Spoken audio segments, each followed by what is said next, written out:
Hello, everyone.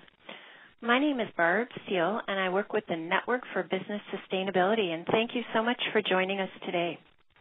Our purpose here is to review the results of a research project NBS conducted on the topic of decision-making for sustainability, and the full research report and its complementary executive summary are both available on our website at nbs.net. So please visit us there to download this and other sustainability resources. So let's begin. So our topic, as you know, is decision-making for sustainability. And this is a topic that we've been working on for about a year at the NBS. And we have a few thoughts here to get us started. Just before we begin, I will provide some instructions so that everyone listening can get the most out of this webinar. So the webinar is being conducted via a link with audio through the 1-800 number. I can hear that we still have some participants joining us. And here you go, the 1-800 number, 1-800-747-5150, access code 661-2111. Throughout the webinar, we really will be encouraging you to ask questions. We have a couple of points where we will be pausing to address your questions. And how we're going to do this today is by using the chat feature. The chat feature is down in the lower left-hand corner of your screen. And if you type a question there, we will pick it up and we will ask Joe, our presenter, at the appropriate point. Speaking of Joe, I just want to highlight that today is just a great opportunity to connect you with the lead researcher on the project. His name is Dr. Joseph Aversion. I'll introduce him fully in a moment.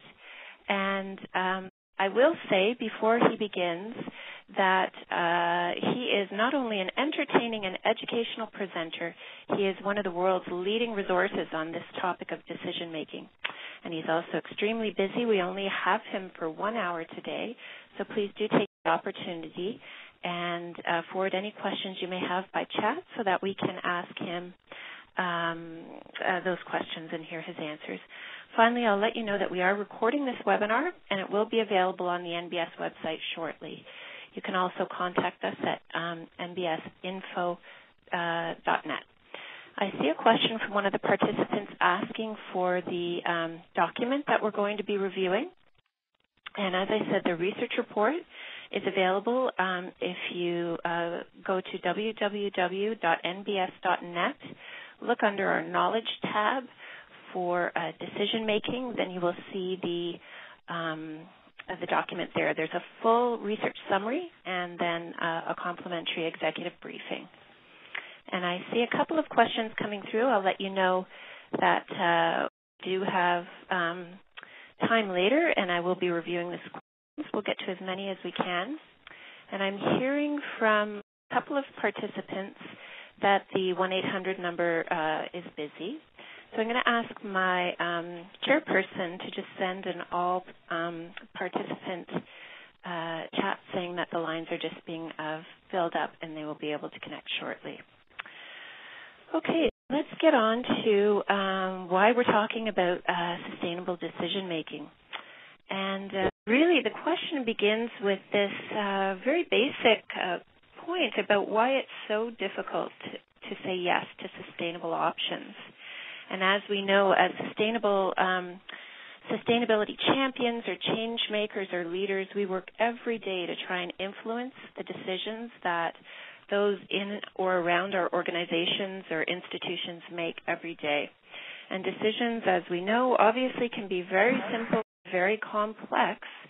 And if in response, we've all heard, if not used, similar excuses to the ones we hear here. And they would be things like, it's more expensive, it takes too long, that's not how we've done it in the past, it's too complicated, I don't understand. So we at the NBS, together with a research team from Calgary, have spent the better part of a year thinking about this. And we are absolutely delighted to share what we have discovered with you. We believe this new information will play a meaningful role in supporting sustainability change makers in their work going forward. So I'm going to just spend a couple of minutes explaining who we are at the NBS and what it is that we do, and then we'll be able to turn the meeting over to Joe. I am just noticing that we're getting more comments about the audio not working, so for those who are having trouble, just know that it's taking some time to log in, but you should be able to hear shortly. Okay. Just a brief few comments about who we are and what we do at the NBS. So again, we are the Network for Business Sustainability, and we are quite simply in the business of bridging the gap between research and business on the topic of sustainability. And ours is a virtual and growing network, and our group includes over 800 academic thought leaders from around the world, and all the major universities and institutions are represented. And we're able to link this very vibrant and expansive network of academics to business sustainability leaders. And we are working in support of new and more sustainable methods of doing business by creating new knowledge to support decision makers. The process that we use is quite simple. It's also very, very unique. It's so unique, in fact, that we recently published an article in the Academy of Management Perspectives about the work that we are doing. Our research agenda is set by a leadership council made up of 18 organizations from industry, government, and the not-for-profit sector, and these organizations help set our research agenda. And then they work together with our academics to ensure that the research we conduct is highly relevant to the critical issues facing them today. The process we use is called a systematic review, and then we collaborate on the research project throughout its entirety, academics working together with industry leaders to ensure that the research itself is useful and that the knowledge and content produced is most relevant. So know that we achieve this wonderful balance of rigor and relevance in creating new knowledge to help advance our understanding of sustainability. And finally, I would like to highlight that all the work that we do is publicly funded and our knowledge resources are freely available. So we do encourage you to visit us at nbs.net, download them, and please use our knowledge and tools. So here we are on the decision-making for sustainability topic. And before we begin, I'd like to introduce and thank all those who contributed to this research project. The team itself, the research team, is based at the University of Calgary. They were selected from a global call for proposal issued in late 2010. The winning research team was led by Dr. Joseph Arve with the support of Dr. Victoria Campbell Arve and Dr. Piers Steele. And then there was a guidance committee drawn from our leadership council, and those folks were named here, and their important work was to define the parameters of the project and the question, select the research team, and then guide the project such that the results would be most useful for decision makers. So we have a high confidence in the results, and we do believe this piece of work makes an exciting contribution to knowledge currently available on decision-making for sustainability. So my last piece of business before we begin is to introduce Dr. Joe Arve, and he is with us today on the line. He is a professor of strategy and global management and is also the SPAR Chair in Applied Decision Research at the Haskayne School of Business and the Institute for Sustainable Energy, Environment, and Economy at the University of Calgary. He holds a PhD in Decision Sciences from UBC and also holds degrees in ecology and oceanography. And in addition to his day job, Joe is a member of the U.S. Environmental Protection Agency's Science and Advisory Board and is the U.S. National Academics Board on Environmental Change and Society. He's also a senior scientist with the not-for-profit Decision Science Research Institute based in Oregon. Dr. Joe's research work focuses on advancing our understanding of how people process individuals process information and make decisions, both as individuals and in groups. A second objective of his research is to develop and test decision support tools that can be used by people to improve decision quality. Dr. Arvai is an award-winning researcher, and in 2006 received the Chauncey Star Award, which honors individuals under the age of 40 who have made exceptional contributions to the fields of risk and decision analysis. In 2011, he was named a Leopold Leadership Fellow by the Woods Institute for the Environment at Stanford. So it gives me great pleasure to now turn the presentation over to Joe, who's on the line with us, to begin leading us through the research results. Are you there, Joe? I am indeed. Thank you. I hope everyone can hear me okay. I'm just looking at the comments on the screen, so I hope you can hear. And I also want to take a minute and just thank everyone for being on the line, and to the NBS for supporting the work that we did. This is my first ever webinar, so I'm going to try my best to do this correctly, and here we go. So I'll just jump in by talking just very briefly about what we did. Basically, we were asked by the Network for Business Sustainability to conduct a systematic review on the topic of decision-making for sustainability, which is an area that myself and my colleagues, Victoria Campbell-Arvai and Piers Steele, also spend time working on. As part of that process, we actually ended up reviewing a very large number of research articles, of reports, of sustainability reports, of different kinds of outreach materials that all spoke to the general topic of decision-making for sustainability. If you can believe it, we actually started off with about 22,000 different sources of information that we kind of whittled down slowly but surely to about 207 sources of information spanning about 60 years of research. And the way we got from 22,000 to 207 was by basically looking at the content in these reports and avoiding duplication. As you can imagine, there's a great deal of duplication of ideas and concepts as you sort of amass this volume of work. So we whittled it down that way. And then as we worked through those reports, we tried to come up with some ideas, guidance, recommendations about how firms, government agencies, even individuals can promote sustainable decision-making.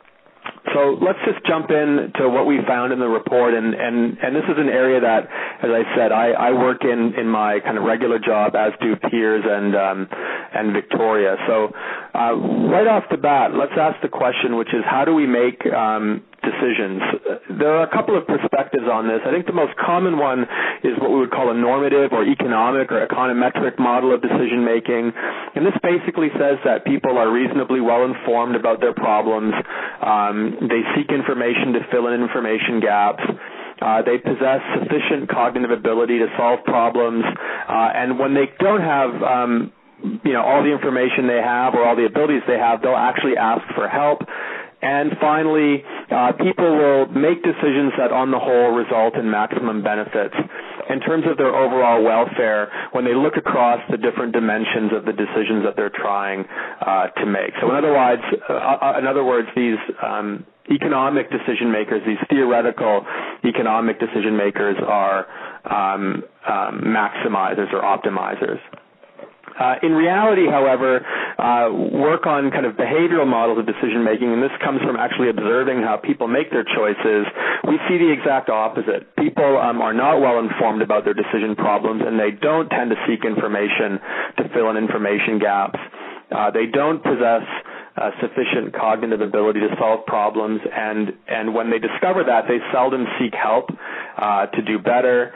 And lastly, people typically don't make decisions that result in maximum benefit in terms of kind of their overall welfare, looking at all the dimensions of a decision. Instead, they take a number of shortcuts that make decisions faster, more efficient, and not necessarily incorrect, but at the same time, not without bias either. So we end up seeing a lot of decisions that get made where overall welfare, in terms of maximum welfare that might be achieved, is compromised in favor of speed and efficiency. And this isn't a bad thing. We need to actually do this to survive. If we took time to make every decision in the most rational way, we'd never get anything done. But as the sort of magnitude of decisions gets higher and higher, I think our desire to kind of slow decision-making down and be a bit more careful should also get higher and higher. So with that, let's focus on some of the shortcuts that we uncovered in the report, and there are many, and as was mentioned in the introduction by Barb, you can actually see a lot of those by downloading the report. Three I'll talk about here are loss aversion, shortcuts and biases associated with intuition, and then shortcuts and biases associated with what we call wants and shoulds. And to illustrate these, I'll just use some examples of research that we've either been involved in ourselves or have uncovered as part of the report we wrote. So let's focus on loss aversion, and basically loss aversion is exactly what the name implies. That is that people, once they have something, don't like to give it up, and that something can be something tangible, it can be an idea, and it doesn't necessarily mean that they've had that something for a long time. They could have had something in their possession for a very short amount of time, or an idea for a very short amount of time, but the speed at which that idea sets is very fast. The speed at which that possessive behavior sets is also very fast. So here on your screen you see a coffee mug and a chocolate bar.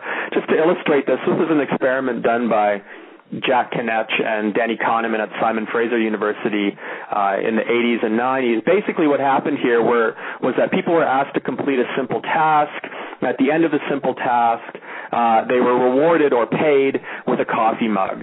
And just as they were leaving the room after completing their task and collecting their mug, the researchers basically called out and said, when we did this study yesterday, we didn't pay people with mugs, we paid them with chocolate bars.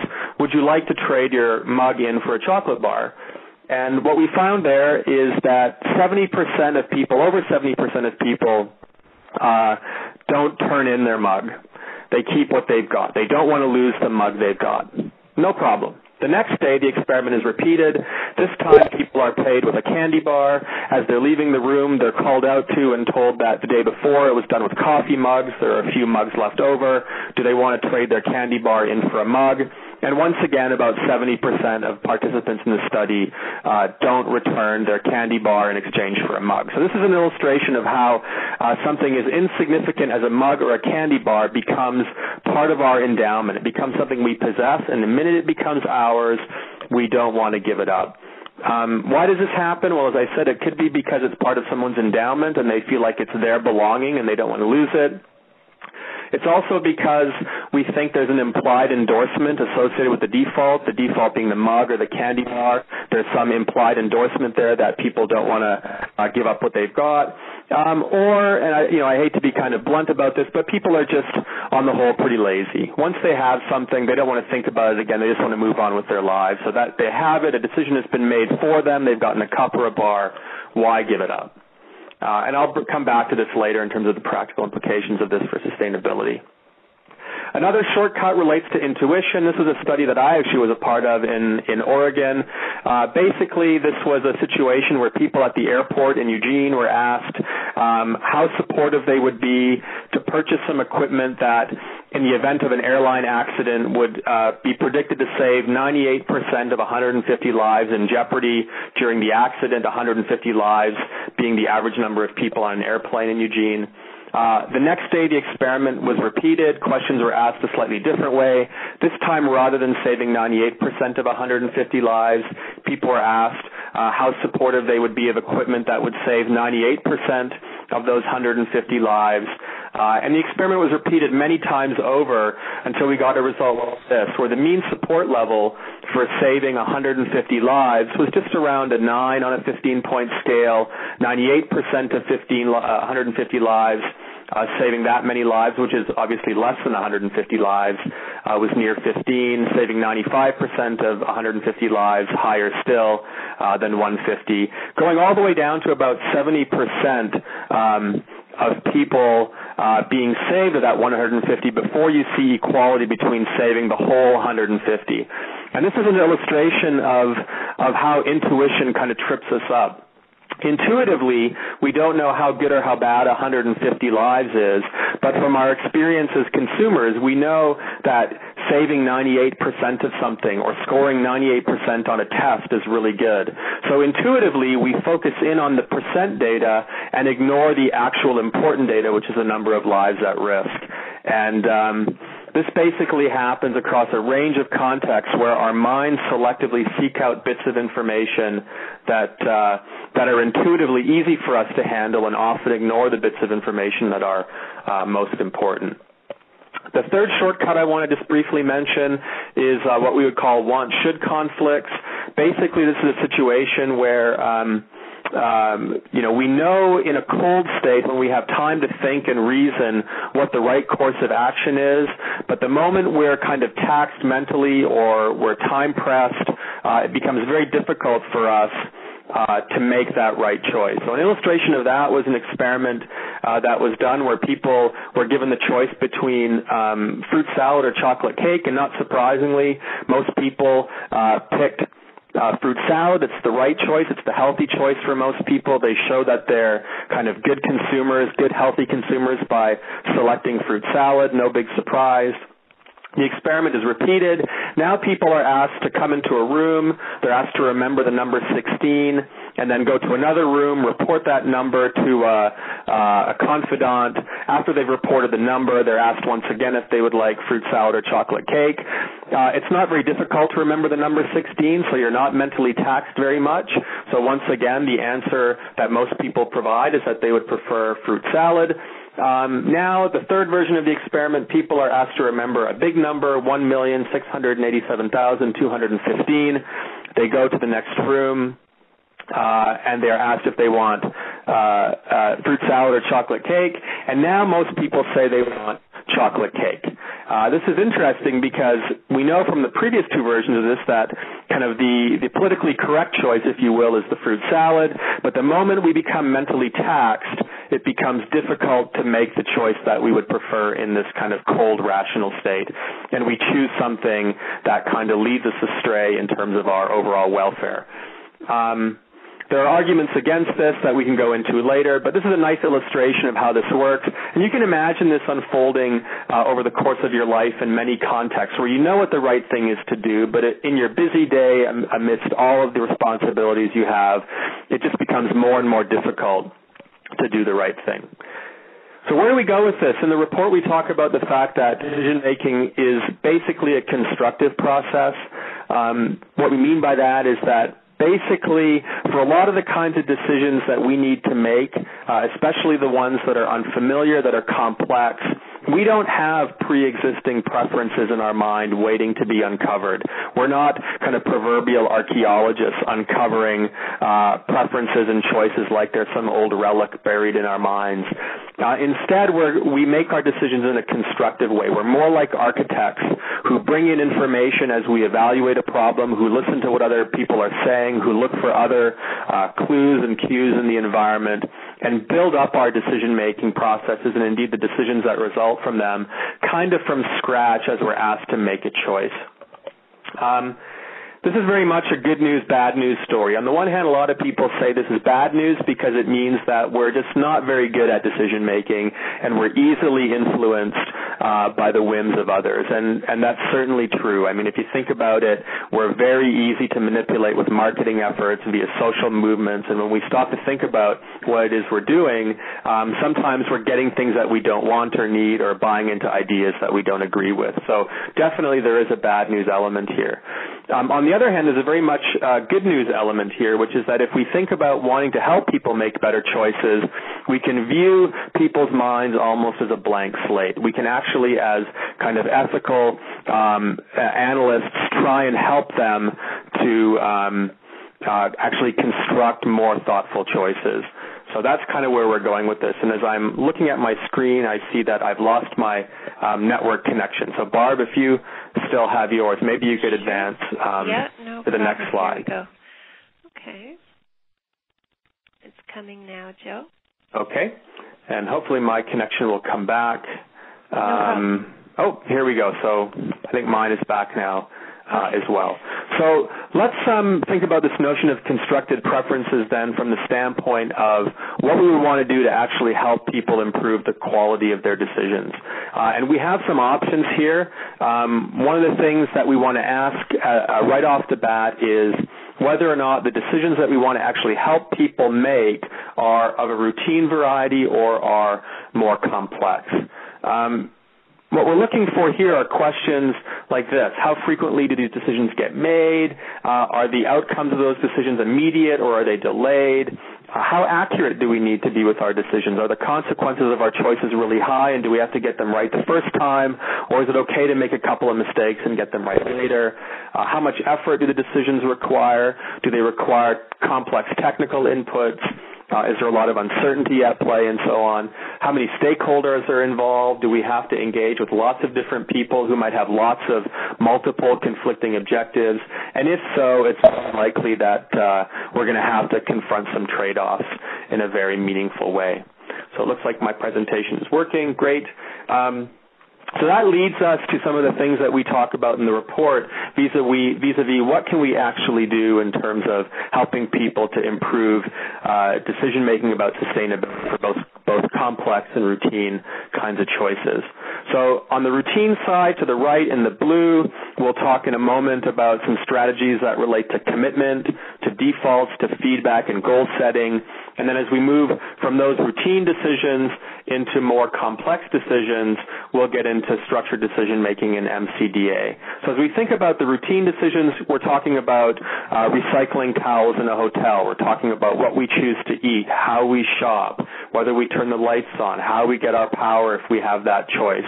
As we move into the complex, we're talking about things like setting a national energy policy, setting a corporate strategy around social responsibility towards sustainability, and so on. So before I carry on, I guess, Barb, we'll see if there are any questions at this point. That's right. Thanks, Joe. So I have a question for you, and just before I pose that question, I'm going to ask our chairperson to use the chat function and invite all participants to send in their questions. Looks like we've got our sound issues worked out, so here we go. So, Joe, this is fantastic background on decision making, and I'm wondering how sustainability decisions are same or different from the other types of decisions that we make. That's a great question.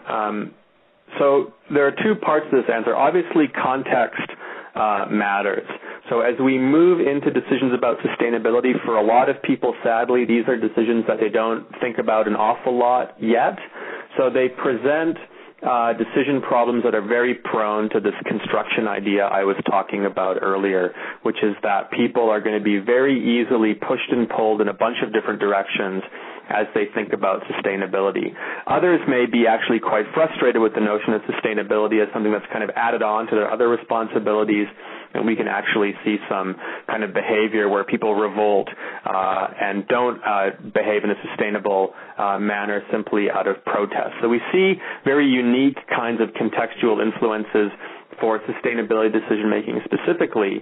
But on the whole, when we think about people making choices around sustainability, it's very interesting and perhaps not all that surprising that the same kinds of decision-making shortcuts, biased shortcuts that people use around those kinds of choices aren't all that different from the ones they choose to use when they're making very routine choices about what clothes to wear, what to eat for breakfast, how to get to work, is it going to be this route or that route. So a lot of the overriding kind of judgmental patterns that people follow to make those choices end up being the same, where the context adds this added dimension of complexity that people need to deal with.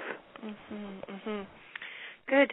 So I would imagine what you're going to take us through on the complex decision-making strategies or techniques is going to be quite useful for people who are trying to move an organization towards a new priority. Is that correct? Absolutely. Okay, great. So why don't we move on, Joe, and I will continue collecting questions, and I may interrupt you shortly. Sure, and I see questions coming in via chat. Should I deal with those as I go, or just at the end? Yeah, I see some starting to come in now too. So let's take a couple of those. Can I read you one, Sure, yeah. So it says your last slide on active-passive was very interesting. Is this related at all to issues of, I'm imagining he means sustainability? Oh, absolutely, yeah. I think that definitely, yes. The active-passive notion is something that definitely applies to sustainability. At the same time, it applies to all kinds of decisions people make in their lives. I'm teaching a class right now where people are using these strategies to kind of rethink kind of how their homes operate, they deal with their children. So there are all kinds of applications, but certainly a sustainability application as well. Okay, good. I'm going to ask you one more, and then we'll move on, because I think many of the answers to these questions are going to be revealed over the next few slides. Here's another one. Where does the timing of the benefit or risk factor into the decision? Since many sustainability benefits are future-oriented, does that change the decision process? What a great question. Yeah, that's a great question, and there's no hard and fast answer to that question. For a lot of the kinds of decisions where effects are delayed, we have to also ask how much accuracy is required by those decision-making processes. So on the one hand, if there's a high level of accuracy required, imagine a decision around a nuclear power plant with uncertain consequences down the road. We definitely want to shift into the more active modes of decision-making that we use for the complex choices, where we try and do our best to use technical inputs to forecast future benefits and risks. Where the decisions are a bit more routine, for example, sustainable food choice, you're going to make those choices every day. Sure, the benefits are going to be delayed, but there you have a lot of opportunity to kind of practice decision-making. So there we might go to some of the strategies that deal more with kind of the routine choices, the goal setting, the commitment, the defaults, and so on. So it's really a two-part answer that really requires understanding how the context plays out over time. Gotcha. Okay, and there's one more question that's quite specific to what we just talked about, which is, of the three shortcuts mentioned earlier, which has most influence on people making sustainable or unsustainable decisions? Oh, that's a really good question. You know what? All three of them. I don't think that any one of those really overrides the others. I mean, I think the way to think about decision making is kind of like not like an old-fashioned telephone where you kind of plug in certain decision-making strategies and unplug others, but instead to think of all of these strategies kind of existing on this big giant pan balance where at different times different kinds of shortcuts are being used more or less than others. But certainly loss aversion, the intuitive judgments, a lot of these want-should conflicts, what we call ego-deflation, interact at the same time. So it's really difficult to unpack them. The only reason that we can unpack them is because in our research and the research we reviewed, people focus on these in isolation. Gotcha. Okay, Joe, why don't we move on? I know you've got a lot of great content to follow here. Sure. So I'll just quickly set the stage here for some of the different strategies that can be used for routine decisions. And the work we're talking about here is what we call choice architecture. Basically, these are aspects of decision-making where we don't really intervene in terms of people's decision-making processes and instead kind of focus on the environment in which those choices get made. So the idea is to sort of re-engineer the environment of decision-making so that people kind of have no choice almost but to behave in a sustainable way. And the four I'll talk about are commitment and goal setting, which are related, defaults, and then feedback. And I think the easiest way to talk about these is just via some examples. When we get past those, we'll talk about what we'll do for the more complex decisions. Here we'll talk about multi-criteria decision analysis and structured decision-making.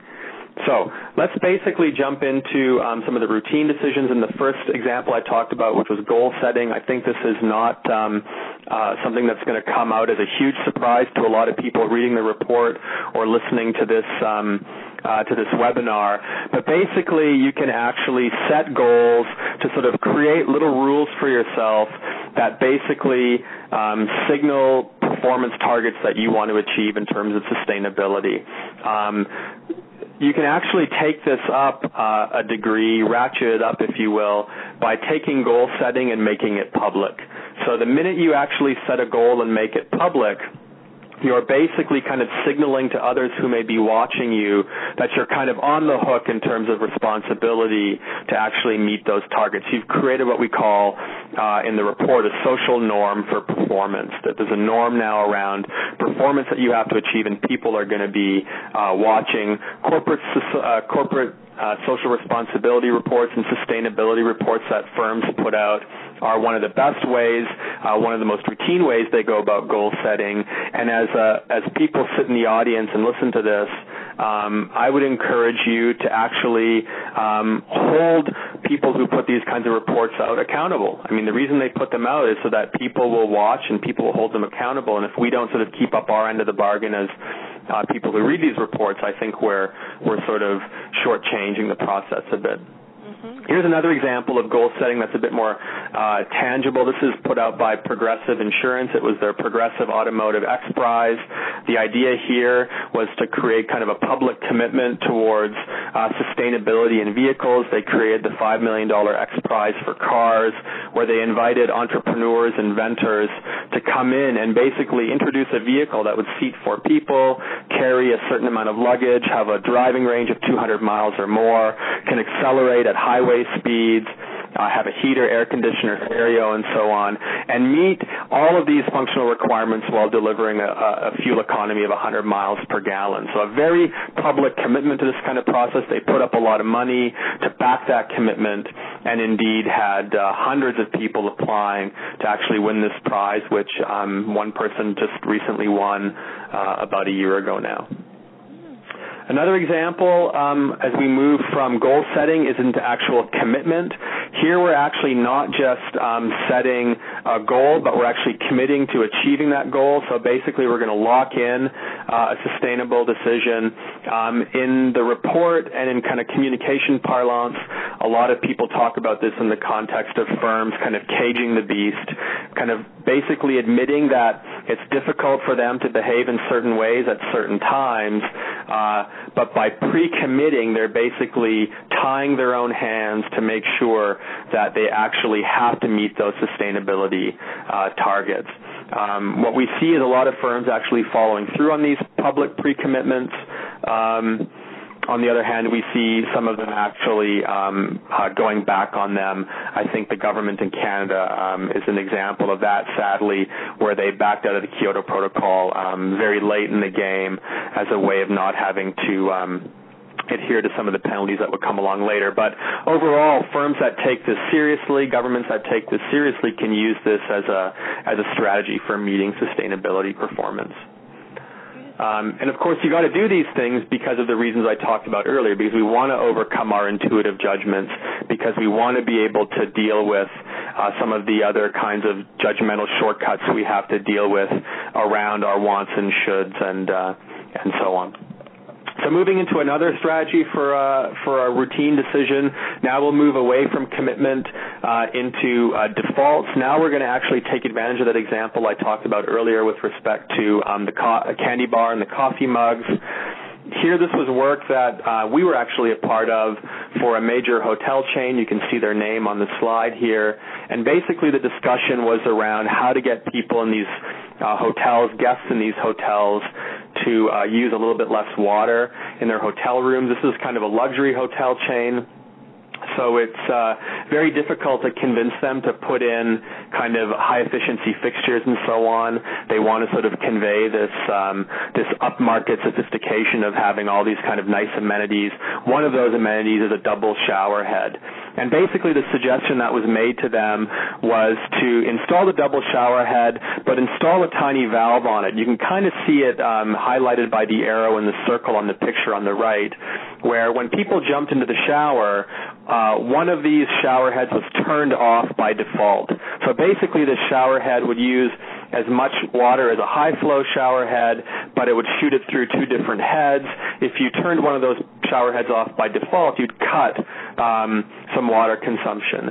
And basically the idea here was to see if people would turn on that second shower head, or would they stick with the default, in effect, saving some water and some energy in the process.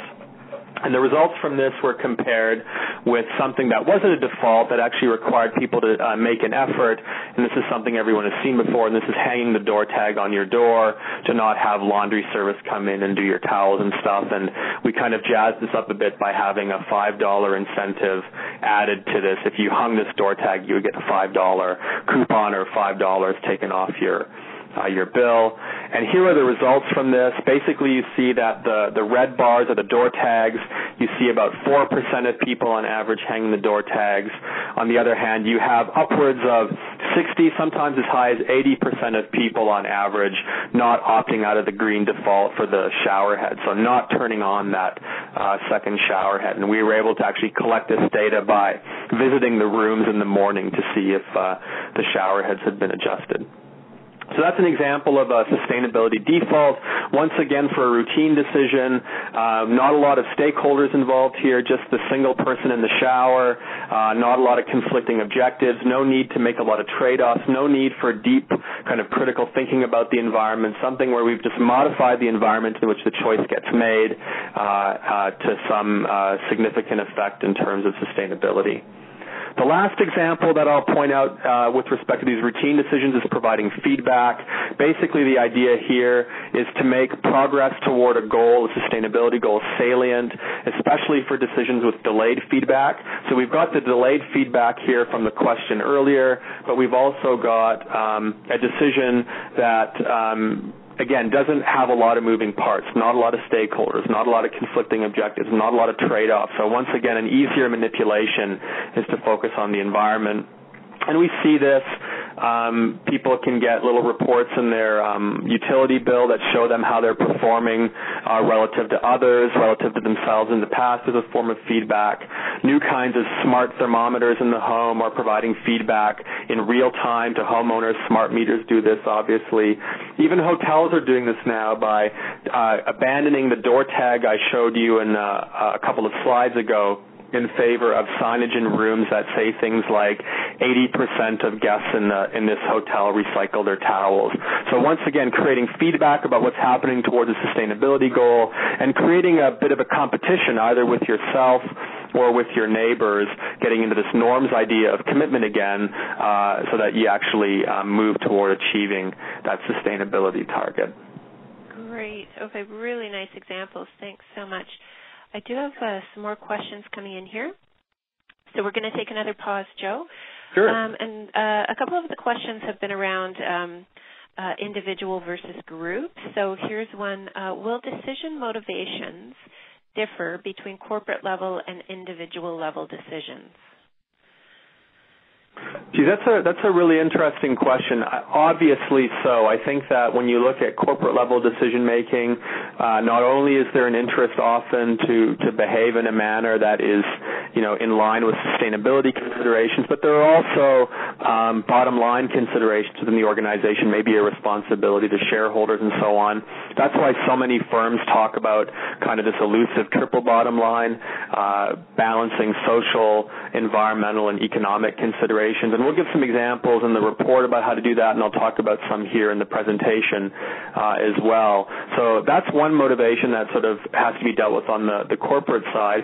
It's the same on the consumer side. Consumers, individuals tend to think about those things as well.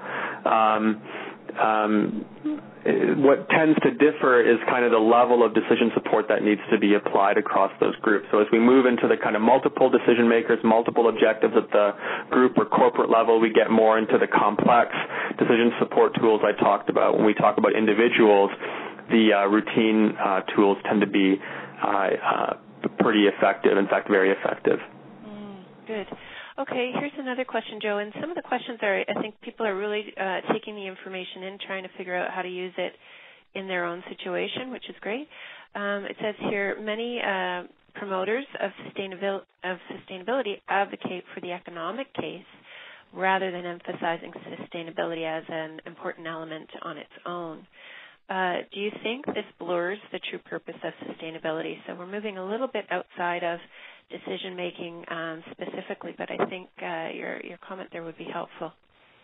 Sure. I think the key, which I'll sort of talk about when we get into some of the trade-offs that we talk about later, is in understanding how we can approach trade-offs between economic considerations and environmental considerations in a more thoughtful way. I think that, frankly, I think that a lot of the appeal that corporations sometimes fall back on, that governments fall back on, and that sometimes even individuals fall back on around cost effectiveness is a bit of a red herring.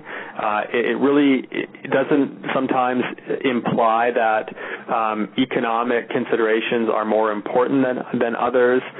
Instead, it implies that maybe they're just a little bit easier to sort of deal with cognitively than others. It's kind of a form of kind of status quo bias, a form of kind of decision inertia where people don't really want to interact with the tough issues and kind of fall back on kind of these single objectives, which I think is often quite a pity. Good. Okay, and thank you, everyone, for the questions. We're going to move on, Joe, because I know we've got a lot more important information to present, and then we'll take whatever time we have at the end to address the remaining questions. Sure. So let's move now from, just sort of picking up on this theme of trade-offs, moving from the routine decisions and basically structuring the environment so people can continue to make decisions at high speed. They don't have to think about trade-offs. Basically, they can do what comes naturally, and we match up positive outcomes with those kind of natural tendencies. Now we'll move into places where we actually want to slow decision-making down. We want to go into these complex decision support methods that take these big decisions, break them into lots of small parts, smaller manageable parts, and allow people to basically kind of go through them one by one. This is basically a quick example of a multi-criteria decision analytic method that was done in Costa Rica. Basically, you're seeing the output from a software tool, which is a lot of the basis for a lot of multi-criteria decision analysis. What you're looking at are a bunch of different objectives or concerns around agriculture in Costa Rica, farm size, cost, buffer zone, pesticide applications, and so on. You see different ranges of performance across those considerations, across a wide range of alternatives. Where the yellow arrow is, you can see a place where people can begin to think about how important each of those individual objectives are to them. Where the green arrow is, you can see a little display that will show the relative importance of different objectives based on that kind of weighting system at the yellow arrow. And then where the blue arrow is, you'll see an output in a second that, based on people's priorities, gives a sense of how different alternatives under consideration perform. And that's basically here. So you see some weights now that have been applied to those different objectives, how important different objectives are. Pesticide applications to this particular individual being the most important at 100 points, followed by 85 points for the construction of buffer zones, 75 points for keeping costs manageable, and so on. You can see in the lower left the relative importance of those considerations to this one decision maker. Mind you, this could be done with a group of decision makers as well. And then you see in the lower right an output that shows that option 2 here, without going into detail about what these options are, option 2 here performs the best, followed by 5, followed by option 3, option 4, and option 1. And you can see why option 2 performs the best via the color coding in the bar, because it does the best at meeting their concerns around pesticides, buffer zones, and cost. Likewise, option 5 does a pretty good job. Option 3, so-so. Option 4, not quite as good. Option 1, even less good. So basically, multi-criteria decision analysis is a way where you take multi-criteria, different objectives that sometimes conflict, and you analyze them using some mathematical models that then, as an output, show you which alternatives tend to perform better and which alternatives tend to perform less than good. And the idea here often is that it's done by technical teams, people working very much behind the scenes, advising usually groups of decision makers at the corporate level or at the government level about what the best courses of action are given a set of priorities. So this is very much something that happens kind of behind the curtain on stage. Imagine a play where this action is happening kind of behind the curtain. Structured decision-making is another strategy that we can use for these kinds of decisions. Basically, what we want to do is take a lot of the lessons from multi-criteria decision analysis, thinking about problems, defining objectives, developing alternatives, identifying consequences, confronting trade-offs, and then implementing and learning from decisions. But we want to kind of bring these front and center in the decision-making process. Nothing happens behind the scenes. Every aspect of decision-making is discussed. This is usually done by facilitators working with big groups of people who work for a firm, for a government, different stakeholders, all working at the same time, so nothing during this process is hidden from view. To give an example of this was some work I'll talk about that we actually were a part of in Africa. This is work actually I did in Tanzania a year and a half ago, working with Maasai tribes people on a structured decision approach around water purification systems at the village level. So very much something that would have to happen in front of the curtain. People from all kinds of different walks of life, different government agencies, different nonprofits would have to be involved. It started by having a big discussion about what was most important to us in this kind of decision. And what you're seeing here are objectives both relating to water treatment methods and what happens to the water, in this case, after it was treated. And it comes in the form of pictures because a lot of the people we were working with couldn't read, they couldn't write, but they could draw. So a pot with a lid signified ease of use. A watch, which a lot of people had, signified the time it took to treat water. Volume was a bucket, treating a lot versus a little. Price, that picture for price is actually a cashew nut. A lot of these villagers don't use money. They actually harvest cashew nuts and trade them at market for other goods. So the cost of water treatment was conveyed using a cashew nut.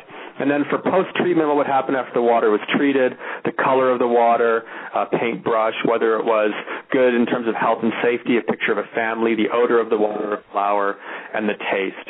So this is kind of part of it, working with people in an interactive process to sort of sort through these objectives. Then working with people so they can actually look at different water treatment systems. They'd have a chance to interact with a wide range of different alternatives. They could actually look at the water that was produced as a result of those alternatives. They could taste it. They could smell it. And then they could actually rate it according to their own ideas about which ones, water treatment systems that is, perform the best, which ones perform the best. And then in this picture, in the green and the red boxes, begin to interact with different systems, pure water filters, water guards, ceramic filters, boiling, and begin to explore the trade-offs that choosing one implies over choosing another. I don't have a lot of time left to go into detail about how these trade-offs were made, but know that once again, this is an interactive process of working through the different alternatives on an alternative by alternative and attribute by attribute basis so that people wouldn't leave anything in the background. Everything was explicit about what people would want to do. And of course, this is a great example of the sustainability decision because we're thinking about environmental considerations in terms of water. We're thinking about health and social considerations as it relates to water. We're thinking about economic considerations because people here are obviously very poor and we want something in terms of water treatment that's going to be sustainable. I see that we have another spot for questions. Barb, I've seen a question pop up a few times. Maybe I'll just quickly answer it, and that is in regards to some resources for an undergraduate class. A couple of ideas that I have. One is obviously this report. If people want to download this report that NBS has supported, I think that would be a great place to start. There's a new book that's been just published by an author named Robin Gregory and colleagues called Structured Decision Making, a Practical Guide to Environmental Management Choices. That's a lovely book to use. There's a book called Smart Choices by Howard Rafa. That's another nice volume. So there are a whole host of resources that are available. If people want to try and get in touch with me over email, I'm easy to find at the University of Calgary. I can fire back with some other ideas. Great. Joe, why don't we do your concluding remarks, and then we can use the remainder of the time on questions. Sure. So I think I'll just sort of end with this basic premise that when it comes to decision-making about sustainability, as I said, our choices are pretty constructive. That's both a bad news and a good news story. Focusing on the good news, I think that we, for routine decisions, can focus on tools like passive decision support, leveraging built-in biases, and exploiting decision makers' flaws for good. This was the choice architecture part of the talk. We can move from those into the more active decision support systems that we need for the complex decisions. These are the multi-criteria approaches, the structured decision approaches, where the idea is really to de-bias, not to take advantage of bias, but to de-bias by decomposing complicated decisions into very manageable parts. I think the key is to know when you would want to apply one versus the other, which is something that we might be able to take up in the questions. Good. So why don't we go with that, Joe? Can you give some guidance on how to know what to apply when? Sure. I think there's no easy way around this. Decision-making ends up being a pretty complicated set of processes that goes on in the mind of an individual or in the mind of a group. So there's nothing worse in our field and in our experience putting together the report than people who will do kind of decision support without a clear understanding of the challenges that people face. So my advice to people who are working maybe at the individual level is to become students of decision making, to really begin to understand how people approach decisions instinctively. What do they do well? What do they do maybe not so well? And then find ways to reinforce the good things and correct the mistakes. And there's no kind of shortcut here. You really need to become familiar with this, just like you would need to become familiar with economics or chemistry or something. This is not a shortcut. At the firm level, what we've been encouraging people to do, and I see a number of sponsors up on the screen now, BC Hydro being one, we've encouraged BC Hydro to actually build capacity in this area so that decision support is not something that's sort of handled informally, but is a formal kind of component, a formal office in that company so that there are people, skilled people who can begin to advise on decision-making at the firm level. We're advising this for government as well. So I think the real punchline here is basically know your stuff and then apply it as you go. Mm-hmm. Good. Okay, Joe, I'm going to try and combine a couple of questions here into, I'm going to ask you two more questions. One is, what's on the horizon as we look at the area of sustainable decision-making? Well, I think that from a contextual standpoint, as the consequences of our actions become bigger and bigger, as those consequences become more and more salient to us, I think that sustainability decision making is something that is kind of coming to the forefront in terms of how people think and really have to kind of proceed. I am drawn to the example of Apple Computer, who is thinking about sustainability a lot now in terms of their Asian operations and manufacturing. They can't hide from that anymore, nor could Nike many years ago. So I think these things are coming to the forefront.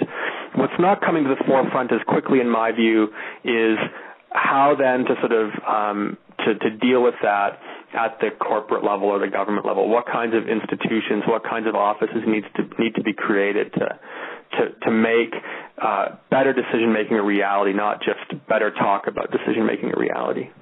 Good. And, Joe, we have 1 minute left, and a number of the other questions had to do with how can I use this information to convince others in my organization, either skeptics, those who reject the science, let's say, of climate change, or people who are more senior than I am, where I don't have a great deal of influence. How can this information be useful for what I would call new sort of sustainability leaders? Well, I think that there's a couple of ways to go about this. On the one hand, I think that taking the lessons from the report, taking ideas from other sustainability professionals. You can look beyond this report to come up with ideas. There are a number of great sources out there that you can begin to kind of slowly but surely build into the conversation around sustainability, whether it's in the home, in government, or at the firm level. On the other hand, there's no substitute for examples. There's no substitute for interaction. So one of the things that we've been advocating as the writers of this report in our own personal lives and our personal work lives, that is to have companies, have firms, have governments bring people in who can give seminars, who can give example-laden analyses of what happens in those firms that basically kind of reveal some of the patterns of decision-making that exist, and that includes the good and the bad, the good that you would want to reinforce and perhaps the bad that you want to correct. I think that just like you would have a consulting firm come in and give you a sense of how to do a better job of accounting, to do a better job of human resources, IT, there's no substitute for having consultants come in to give you a better sense of how you're doing in terms of decision making. And as you get better at it, you may find, like BC Hydro, that you can begin to embed that within the culture of the organization formally vis-a-vis an office that people can look to the beacon for decision-making at a company like that. Great. Thank you, Joe. And I would also say to everyone on the line, at nbs.net, we also have resources specifically on embedding sustainability throughout an organization, as well as other reports around valuing and many of the other topics that relate to making change on the sustainability front. So please do visit us, download those resources. And Joe, thank you so much for a really vibrant and meaningful presentation. I think this work is going to go forward for a long period of time. And before I close, I need to thank the Social Sciences and Humanities Research